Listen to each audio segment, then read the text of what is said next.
Hello students, welcome to accounts classes. Dear students, in the previous video we have discussed about the cash book, and in the live classes once again I will discuss a few important questions of cash book. But students, today I am going to discuss the next part of special purpose book, that is special purpose books to other books. बेटा इसके अंदर क्या था? Special purpose book is divided into cash book, purchase book, sales book, purchase returns और return outward book, sales return और return inward book and journal proper. Now students, the above books are also called subsidiary books और special purpose books और special journal और books of original entry. Among all the books we have discussed the purchase book, and today I will discuss the purchases book. Now students, purchase book or purchases journal. Purchase book is a subsidiary books in which credit purchase of goods, that is goods in which firms deals or uses for manufacturing goods are recorded. I can cite one example students. मैंने आपको Ravi mobile store का example दिया था. तो that means mobile का cell purchase credit will be included in the purchase book. अगर हमने कोई फर्नीचर खरीदा है या उधार फर्नीचर बेचा है तो it won't be included in the purchase book because the Ravi mobile store deals in mobile, not in furniture. We have the format, purchase book or purchase journal. So there are eight horizontal format: date, particulars, invoice, LF, details, cost, freight and cartage, और बेटा इसमें last होगा total. तो सबसे पहला बेटा ये जो 8 आइटम्स हैं जिसमें से जो फिफ्थ है डिटेल्स, वो बड़ा इंपॉर्टेंट है. उसमें क्या करेंगे बेटा?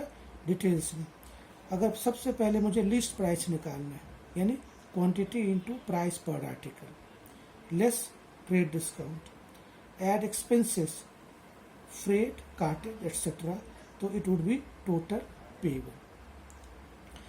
और बेटा ये फॉर्मेट बनाने के बाद कुछ चीज़ें ऐसी है कि जो मैं आपसे डिस्कस करना चाह रहा था, वो है फीचर्स ऑफ परचेज बुक और purchase journal. Credit purchase of goods traded in, मतलब the business in which we deals in, और material use for manufacturers are recorded in the purchases book. Cash purchases are not recorded in the purchase book, they are recorded in the cash book. The entries in the purchase book are recorded on the basis of invoices received from the seller of the goods with the net amount after trade discount.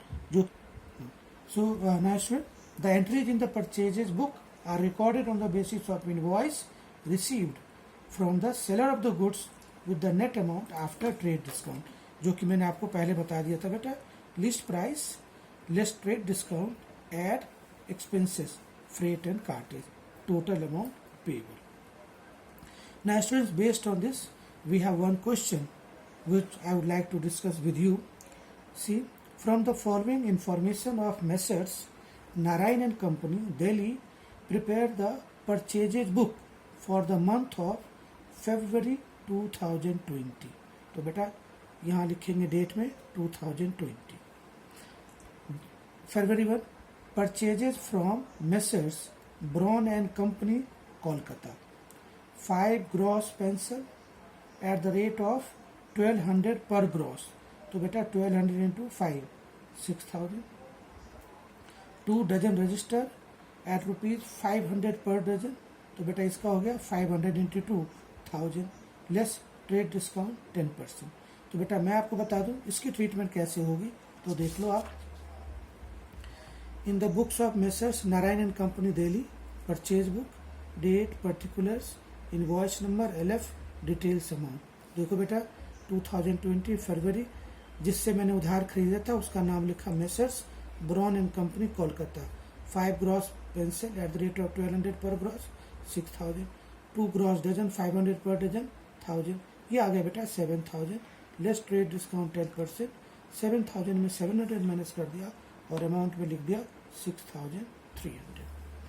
अब बेटा दूसरी treatment देखो, फरवरी 4, purchases from the paper company रेली 8 reams of white paper at 500 per ream, 500 into 8, 4000. 10 reams of ruled paper at the rate of 600 per ream, 600 into 10, 6000. Less trade discount 10%. तो बेटा इसमें भी मैंने अपनी बना दी एंट्री, तो अगर आप सॉल्व करोगे तो ये 9000। और बेटा फरवरी 5 में देखो, purchase 80 Reynolds pen eight 5 each from messrs Burma brothers daily. तो बेटा 80 रिनॉल्ड्स पेन एट 5, इसका तो टोटल लिखा दिया 400, बेटा टोटल किया 15,700। और बेटा इस मंथ का लास्ट फरवरी 29 हम परचेज बुक बना रहे हैं, यहाँ लिखेंगे purchase account debit 15,700। So dear students, we have discuss the purchases book. Thank you.